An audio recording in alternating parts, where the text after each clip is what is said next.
à nos gouvernants, aux leaders des partis politiques, à nos citoyens. Au terme des travaux de la 117e Assemblée plénière de notre conférence, nous, archevêques et évêques de Côte d'Ivoire, très préoccupés par la situation sociopolitique qui prévaut dans notre pays, vous adressons ce message, suite logique de nos derniers messages. Le premier, évitons-nous une autre guerre en juin 2019, et le deuxième, pour des élections transparentes, justes et ouvertes en vue de la réconciliation et de la paix en janvier 2020. Certes, l'Église n'est pas du monde, mais elle est dans le monde. À ce titre, rien de ce qui touche à la vie des hommes ne saurait lui être étranger. En effet, les joies et les peines, les espoirs et les angoisses des hommes sont aussi ceux de l'Église. Fort de cela, nous venons une fois encore nous adresser à vous, membres de la classe politique et chers concitoyens. Nous le savons, l'élection présidentielle du 31 octobre dernier a engendré une crise d'une rare violence, faisant beaucoup de pertes en vies humaines, surtout parmi les jeunes, et provoquant d'énormes dégâts matériels. Nous prions pour le repos de tous ceux et celles qui ont perdu la vie dans cette tragédie. Nous condamnons fermement ces atrocités et cette barbarie qui sont d'un autre âge et exprimons notre compassion aux victimes, à leurs familles et à la nation ivoirienne tout entière, car dans cette catastrophe nationale, c'est d'abord la Côte d'Ivoire qui est perdante.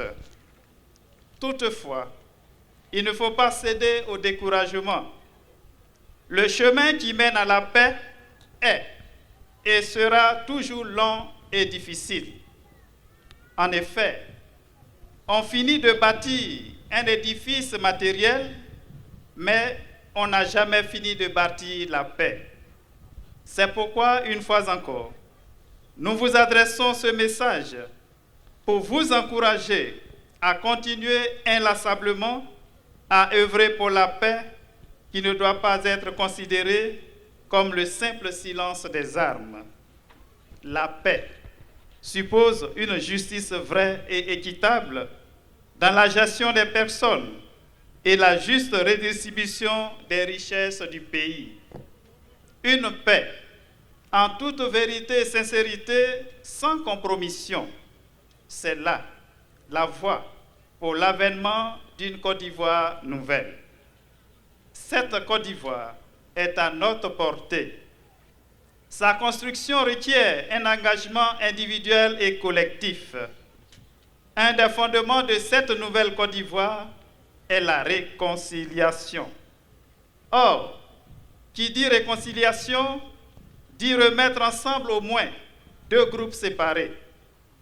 Dans notre pays, malheureusement, beaucoup de filles et de fils sont séparés les uns des autres ou éloignés de la mère patrie par la politique. Et le fossé a été profondément accentué par la dernière élection présidentielle. Le moment est venu de redonner la joie à la Côte d'Ivoire, de voir ses enfants réunis autour d'elle, sans obstacle d'ordre politique, ethnique et religieux.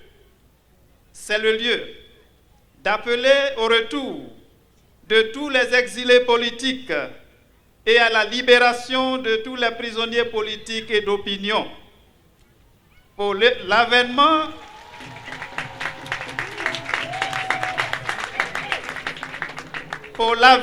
de cette nouvelle Côte d'Ivoire, nous notons la création du ministère en charge de la réconciliation.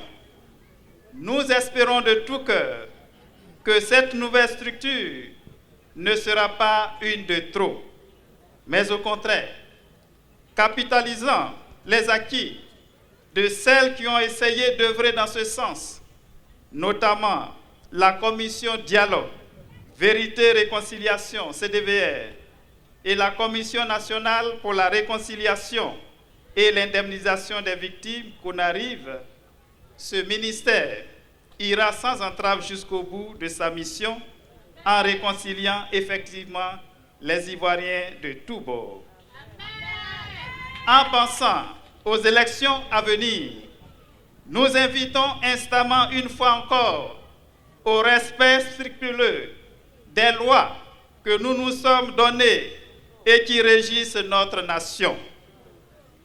Nous invitons à la recherche inlassable de la vérité dans les tractations politiques et au respect de la dignité de la personne et de la vie humaine.